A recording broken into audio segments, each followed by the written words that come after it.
Hi, Rimjim. Yeah, good Hello. evening. Yeah, good evening. So, Rimjim, from your side, all set? Yes, ma'am. May I know from the organizers, can we start? It is 9, the meeting, and Can we start? the viewers link, you can see there are others have joined.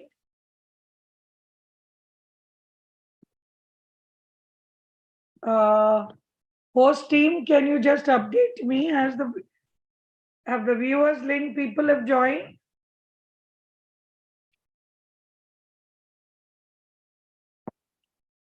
Rimjim, Yes, ma'am. I think we can start. It's 9:05. Yes, ma'am. So it's my pleasure today. I'm pleased to introduce myself as Dr. Neelam Moore, Senior Director, Department of Pediatric Gastroenterology, Hepatology, and Liver Transplantation at Medanta, the Medicity, and presently holding the post of President, ISPGAN, Indian Society of Pediatric Gastroenterology, Hepatology, and Nutrition, and also the post of EB, post IAP 2023. Today's session is quite unique in itself, where we are going to be talking on dysbiosis. We've been hearing this term quite a lot, but the plan this time was to talk about how dysbiosis is affecting few gut-related issues. We've heard a lot about diarrhea. We've heard a lot about antibiotic-associated diarrhea. We've started understanding a bit more on pain abdomen. People like to use the word recurrent pain abdomen or functional pain abdomen. There is also a hypothesis that probably children who present with recurrent or with functional pain abdomen are the ones who progress in adulthood as IBS. And so this presentation, which is being going to be talked, is on IBS and dysbiosis. It's something new. It's something that we need to understand. We are not very clear. It's in its early stages, but it's definitely a good food for thought to see how we can place the two. To speak on this topic, I'm pleased to be the convener or the moderator for this session. And this is a national symposium, and we have viewers all over.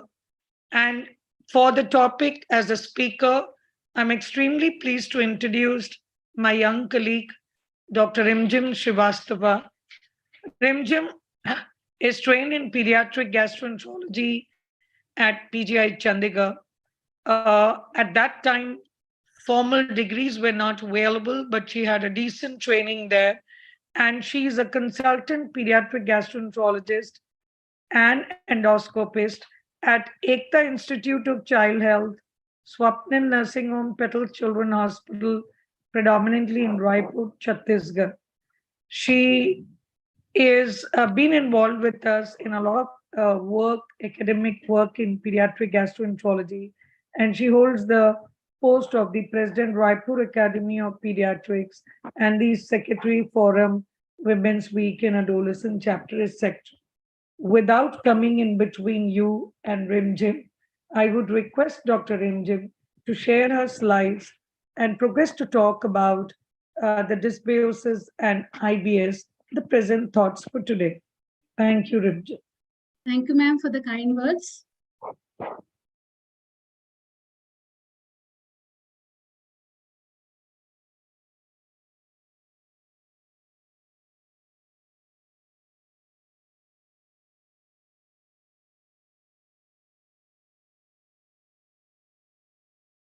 So very good evening to all of you.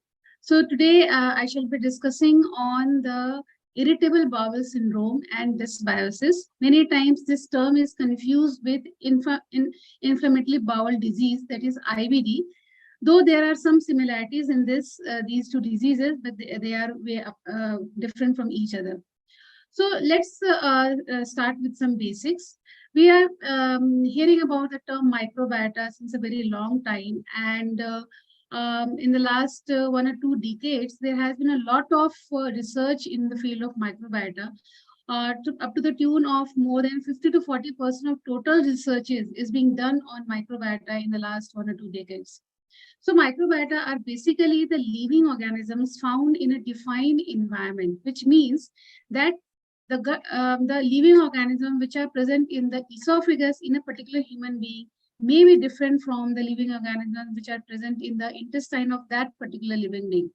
So it could be different in one individual. Microbiome, on the other hand, is a larger term, and which means that this is the collection of genomes from all the microorganisms in that particular environment. It could be viruses, bacteria, or fungi. So if you compare the microbiome of a particular individual, it could be different from the individual of somebody else, or the microbiome of a particular family may be different from the microbiome of another family in the same locality. Similarly, the microbiome of a country is different from the microbiome of different country. So by the age of 3 to 4 years, there is a stable number of microorganisms, stable composition of microorganisms in a particular child. And this is what we call as eubiosis, which is the balance of microbiota community. If there is any change in the number or composition of these microorganisms in that particular individual, then we term this as dysbiosis. And dysbiosis in the present era is now being related to and connected to various diseases, not only pertaining to gastrointestinal diseases, but central nervous system diseases, skin conditions, allergy, asthma, neurodegenerative disorders. All these things, all these diseases have been somehow or other connected to dysbiosis, and there are studies and trials undergoing to treat these diseases by providing probiotics. So probiotics are the living microorganisms that at certain doses may provide health benefits. That does not mean that in all the diseases probiotics are helpful, and if at all they are helpful, then all the probiotics which are available in the market are helpful in that particular disease. So there are specific probiotics for specific diseases which have been researched widely. The dose has been researched widely, and we should use only those probiotics which are thoroughly researched and they have proven efficacy in that particular disease.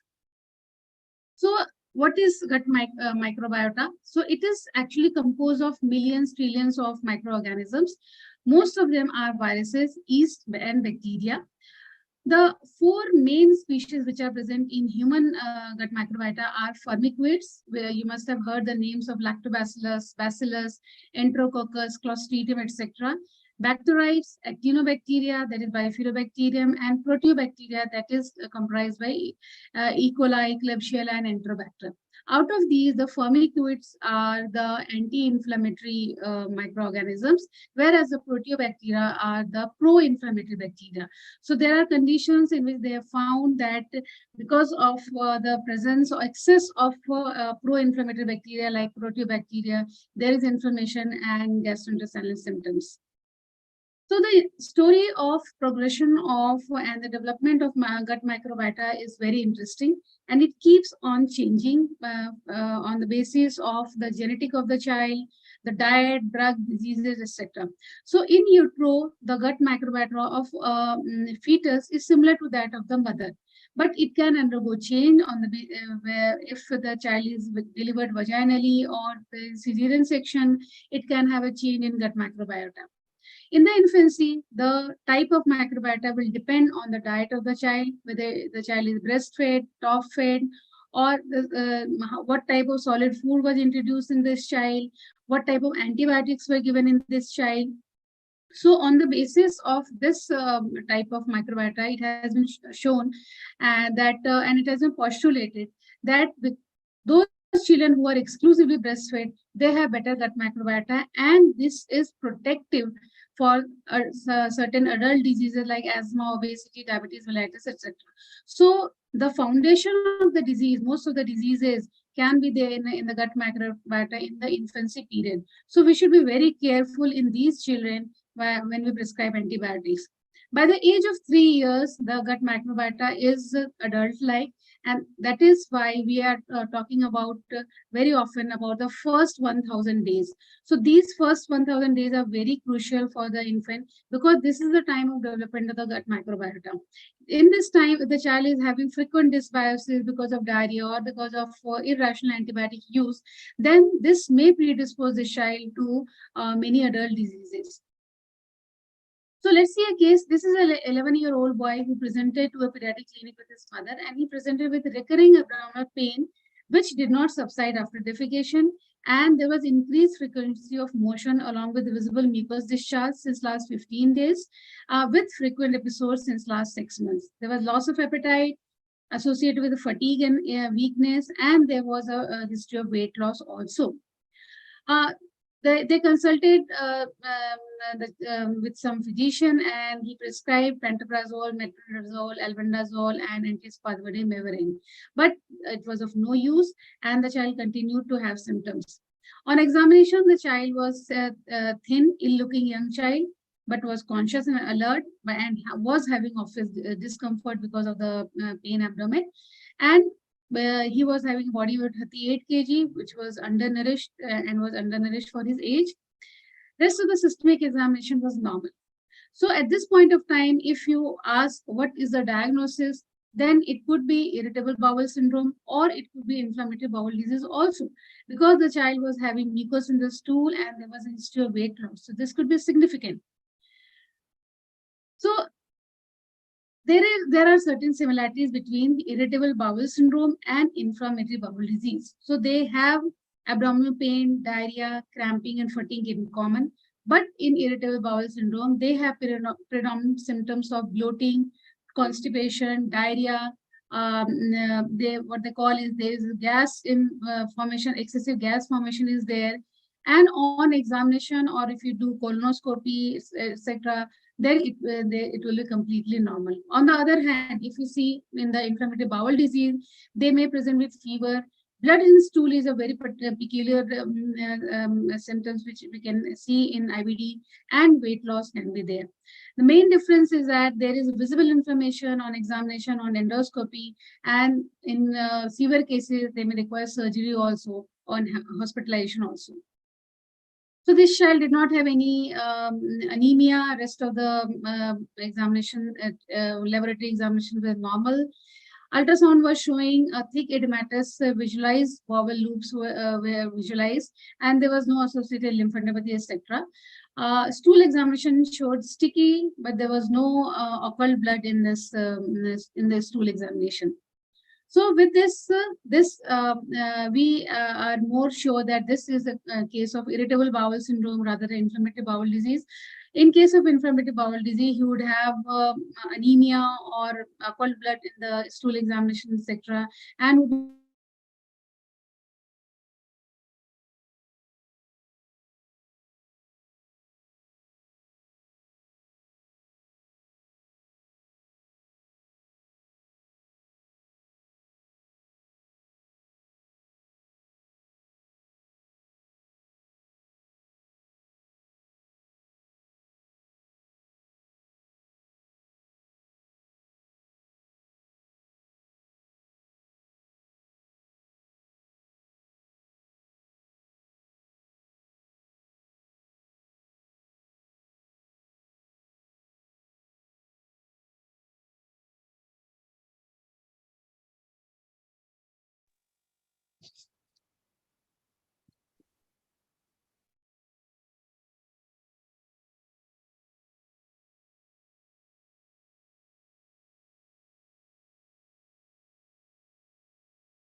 Thank you.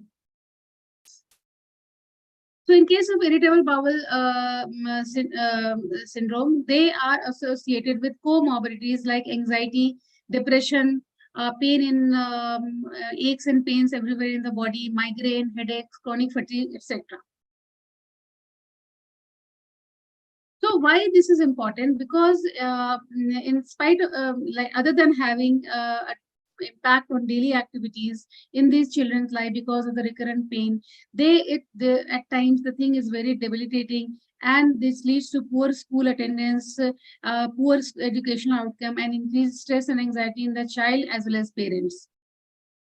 So based on the Rome 4 criteria, which is the criteria for which gives the criteria for various functional gastrointestinal disorder in children, IBS can be diagnosed clinically. So if there is recurrent abdominal pain for more than 4 days per month and associated with one of the following, that the pain is associated with bowel movement, at times it is relieved by defecation, it may be before or after defecation, and it can be associated with change in the frequency of stool. Most of the time, the parents would complain that the child goes to the toilet quite often as compared to earlier times. And it can be associated with a change in the form of the stool. So the child can have diarrhea or constipation, or diarrhea alternative in constipation. He can have both. So based on the form of the stool, IBS is classified as diarrhea predominant IBS, in which the child is having mostly diarrhea; constipation predominant IBS, in which the child is having constipation; or mixed or alternating symptoms if he's having, then this is called mixed IBS. There is one type, that is subtyped IBS, in which you cannot make out whether diarrhea is predominant or whether constipation is prominent. So there are certain red flag signs which we should be aware, so that we can look into other underlying disorders, like if there is persistent right upper or low abdominal pain, unintentional weight loss is there, significant lower GI or upper GI bleeding is there, the child is having arthritis, pain in the joints, persistent fever, persistent diarrhea is there, or there is associated delayed puberty or growth faltering, then we should try to look further and try to diagnose whether there is any organic disease or not, which is associated with IBS. So in short, the pathophysiology of IBS is multifactorial. It is associated with dysfunctional brain-gut axis, mucosal immune hyperactivity, genetic susceptibility, motility disturbances, stress to any cause, diet, if there is change in a diet, if the food intolerance to any particular diet, or if there is excess consumption of FODMAP diet, that is fermented oligosaccharide, disaccharides, monosaccharides, and polyols, which are present in wheat, sometimes ginger, onions, avocados, apples, all these things are there. If the child is genetically susceptible, then he can have adverse reaction to these intake of these food. But it has been found in various studies and various randomized controlled trials that the most significant pathophysiology in the development of irritable bowel syndrome is distortion in the gut microbiome, which could be because of acute gastroenteritis, or because of small intestinal bacterial overgrowth, or it may be triggered by intake of certain antibiotics. But there is dysbiosis, and that leads to development of IBS. So what actually happens in this? So all the microbiota we have known so far that they are helpful in epithelial barrier function. It prevents leak. They are anti-inflammatory in nature. They definitely improve and improve the cellular and mucosal immunity in the gut. They are associated with the normal motility of the gut. So if there is dysbiosis, all these functions go haywire. And in the children who are genetically susceptible, these symptoms lead to IBS-like symptoms. So basically, there is dysbiosis, there is visceral hypersensitivity because of dysbiosis, increased gut permeability, anxiety and depression, mucosal immune activation, chronic inflammation, chronic fatigue, because these are the things which are being controlled by the normal gut microbiota. So when there is dysbiosis, these functions are hampered, and that leads to symptoms, that is irritable bowel syndrome. So what actually, what is dysbiosis? As I said, that whenever there is change in the composition or the diversity of the normal gut microbiota, that is called dysbiosis. So what actually happens in IBS is there is loss of beneficial organism. This leads to dominance or overgrowth of commensals, and this leads to inflammation, further culminating into irritable bowel syndrome. Secondly, there is loss of diversity in the microbiota. So this leads to disease progression or severity. This has been known that if whenever there is dysbiosis because of excessive antibiotic use, so the normal gut microbiota it takes at least 1 to 2 years to come back to its normal composition and diversity. So many studies so far have shown and they have proven that this dysbiosis is a very important factor in the pathophysiology of IBS, and as compared to normal healthy individuals, the IBS patients show more dysbiosis in their investigations. So in this, there is excessive abundance of the pro-inflammatory bacteria, and that is lactobacilli, enterobacteriaceae, and bacteroides, and there is a decrease in the anti-inflammatory bacteria, that is Firmicutes, bifidobacteria, and Faecalibacterium. So now since we are so far we have known that dysbiosis is the factor in the pathophysiology of irritable bowel syndrome. So there comes the role of probiotics. So people are researching, and there are controversial reports, there are contradictory reports whether probiotics is going to help in IBS or not.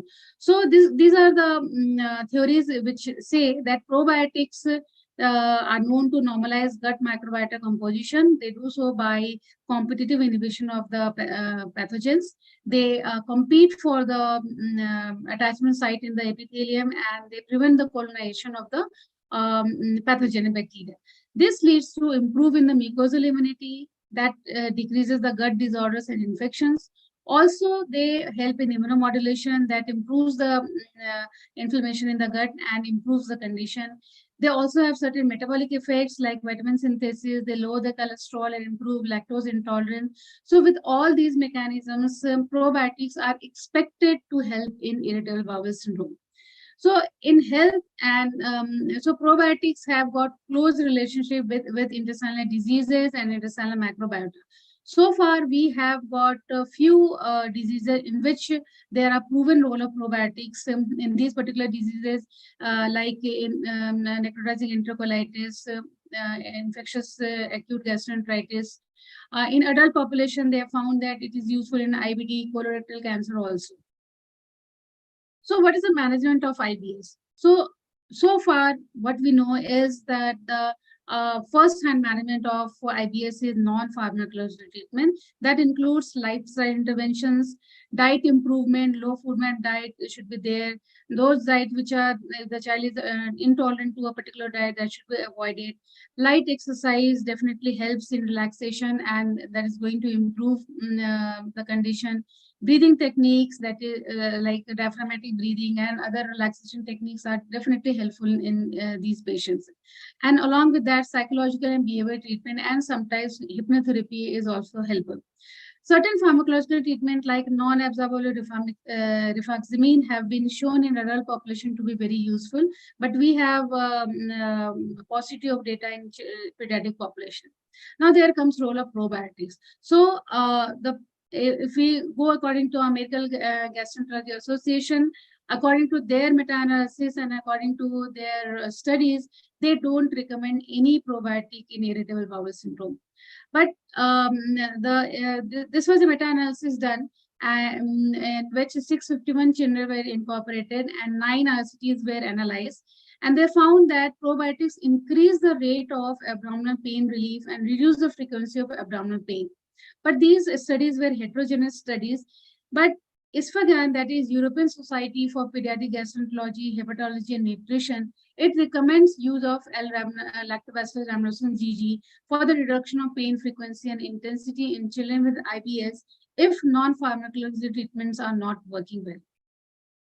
So this is the future of IBS treatment. So far, we don't have much evidence in pediatric population that whether how probiotics are helpful and how much they would help in reduction of the pain. So so far, we have to resort to the non-pharmacological treatment and diet modification. At times, you can use L-rhamnosus GG.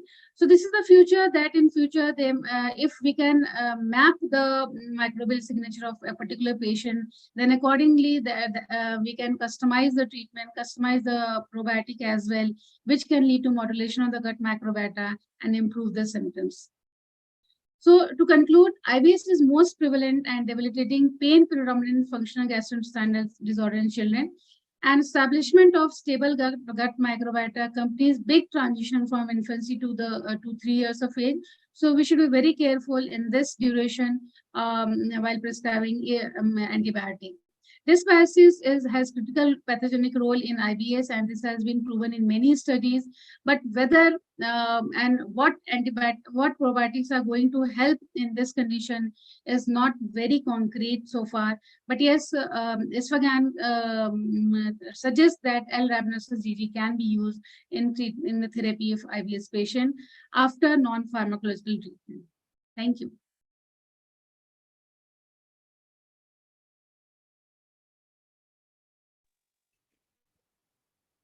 Thank you, Rimgim. That was very crisp and a very nice presentation where you clearly emphasized how important dysbiosis is and where we stand present a day in IBS. And I think the purpose of this meeting was also, this topic was chosen by me to make people aware about IBS in children and how it can present in various ways. So I'm not sure I won't be able to see how many questions are there in the attendees list. Akshita, is it possible for us to get those questions here, or do we wind up the program? Can you clarify?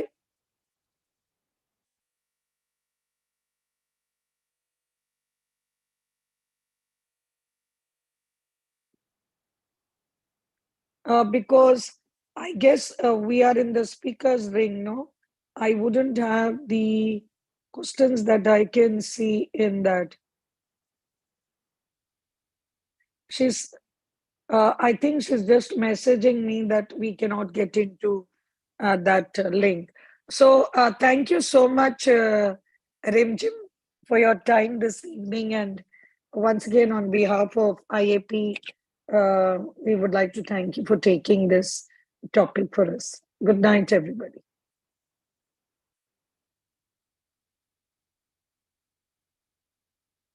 Rimjim, can you hear me?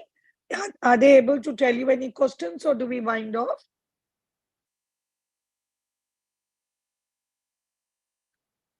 Hello?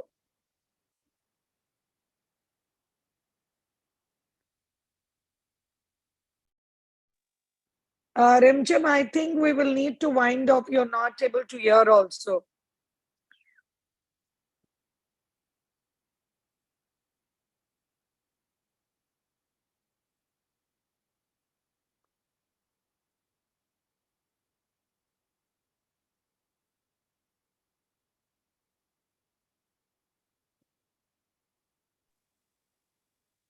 Madam, there are 2 questions in chat box. Okay. How do we see? Can you read out those 2 questions Yeah. for Rimjim? Yeah, shall I read out? Yeah, I will Rimjim, read out. can you hear? Yeah. Can I read, madam? Yes, please. But Rimjim should be able to hear it. I don't know. Yeah. Yeah. First question is from Dr. Arghya Samanta. I am a pediatric gastroenterologist from SGPJ Lucknow. I want to ask whether the probiotics available in India are having organisms in adequate doses and the duration of therapy in IBS. And Rimjim? second one, I think she is not getting it. She is having some problem with audio. How can we sort that? The host, can you sort the problem with her audio? Anyway, Aradhya, if you are a pediatric gastroenterologist, I'm surprised you're asking that question. Rimjim clearly clarified that her talk was basically giving rise to dysbiosis, and she said that not much work has been done, and yet no guidelines in this. lot more to be done. And I guess all premium institutes can take in a study. So presently, as per the guidelines, uh, we are not sure what has been working in IBS. And that's what she was talking about. That is more work to be done. And there is food for thought that dysbiosis is the cause. And the message is that if you can shy away from leading to dysbiosis, promoting breastfeeding and shying away from antibiotics, and healthy eating in itself is going to promote eubiosis. What is the second question? Yeah. Major Dr. Abhijit YV, today's lifestyle and the diet. Any increase in IBT question mark? Any relation to food, especially frozen food and ready to eat food packs, which majority of population consuming all over world? Yeah, I think that's a very valid question, and I really appreciate that question. What's the name of the doctor? Just a minute, madam. He is Major Yeah. Dr. Abhijit YV. Yes, Abhijit, that's so true. There has been a total change in the diet pattern that we've been using, and I totally believe that dysbiosis secondary is to predominantly. So when we talk about fiber, when we talk about healthy eating, organic foods, and this, and the packed foods, the preservatives, and all. So there have been a lot of studies which are talking about. So I endorse your thought, but it is like there is no definite way I can say it. But yes, a lot of evidence is emerging that these type of behaviors do make a difference in your gut, and diet has a predominant role in it. So I appreciate your question and I endorse what you say. Madam, the question from my side, children with recurrent abdominal pain, should we tell them to get In the investigated meantime, or what? can the host connect Rim Jim? I'm feeling guilty. Yes, I'm the ma'am. I'm there, convener and ma'am. I'm Yeah, taking the now questions. she's Oh, at there. last she's joined. Rim Jim, I've I'm there, taken ma'am. the two questions. I don't know whether Yeah. you could hear. I answered on behalf of you. Anyway, so third question, madam was just about to ask something and we got your voice. Madam, can Yeah. you Madam, patients coming with recurrent abdominal pain, but not so particular other signs and physical symptoms and or signs. So, should we label or should we tell them to get some investigation done or what? What you will suggest? Because this is very common nowadays, and all of them are not eating junk food. Some children eating homemade food also they are getting. Rim Jim reply? If she's Is not able again. to hear, then I'll have to Yeah. take again. Poor her. Sir. We just anyway. Hmm. So, madam, I think I don't want you or anybody to go with the message that Hmm. all people with recurrent abdominal pain are IBS. Please, I see predominantly like 40 patients in a day of ped gastro, which in the OPD forget the admission, and I guess predominantly 70 to 80% are GI as compared to liver. And we see a lot of pain abdomens, but that doesn't mean all are IBS. You will have a very a clear way, like she was trying to describe you, the patients who have psychological issues, they're a little low, they're depressed, and so there are some genes also now we are identifying. So you will have to like basically indirectly something like a psychosomatic issues. You should be able to identify the other features that are going to precipitate this cause. And all pain abdomen is not IBS, but IBS definitely can be associated with diarrhea, with constipation, bloating, this. And I always thought that whatever we don't understand, we actually blame it and call it functional, or we blame it and call. But the truth it is our ignorance. There has been so much change over the years. Now, as you we understand motility issues, we understand rumination, we understand delayed gastric emptying, we understand delayed antroduodenal motility issues. So Similarly, the slow transit, constipation. So there is a huge change in our approach towards these patients, and there is an entire new field what we call as neurogastroenterology, what we are working at and trying to understand the motility and all.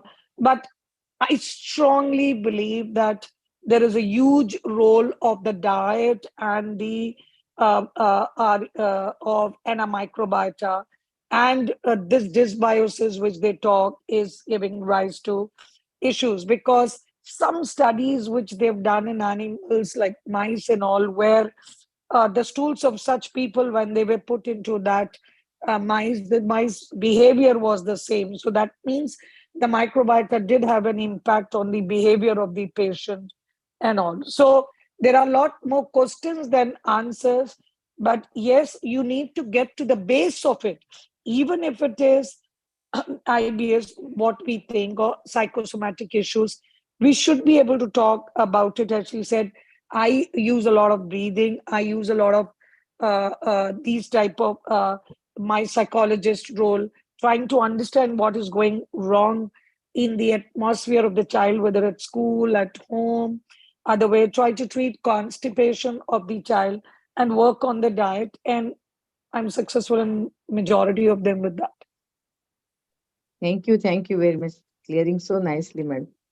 And I'm so sorry I can't see your face. May I know you are Madhushri, right? Yeah, I'm Madhushri Deshpande Yes. from Yeah, Bilaspur. yeah. Yeah. Yes, yes. I thought your voice I recognized. Thank you, Yeah, madam. we met Thank you in the so much. Ahmedabad. We met in Yes, I Ahmedabad. recognized your voice, Madhu. Thank you. Thank Thank you. you. Thank Thank you. very much. Good You've got a night, madam. beautiful Thank you. voice. And Yes. I'm so sad that I had to talk on behalf of Rim Jim. Rim Jim's voice was not heard. Rim Jim, can you hear us? Yes, ma'am. Oh, naughty you. When it came to the answers, you went away. So please, thank you very much. And that's a very nice style. I'm going to do the same. Next time when answers come, I'm going to disappear and make you as the chair. Thank you. Okay. It was very Cheers. nice. रिमझिम बहुत अच्छा बोली. Thank you, Yes, ma'am. yes. Thank you, Thank Okay. you ma'am. so much. हमेशा Thank you. जैसे. Yeah. Thank you, Okay. ma'am. Love you, Bye. Madhu. Good night. Love you, Yeah. Rimjim. Thanks. Thank you. Thank you very much. Good Good night. night, ma'am. Bye.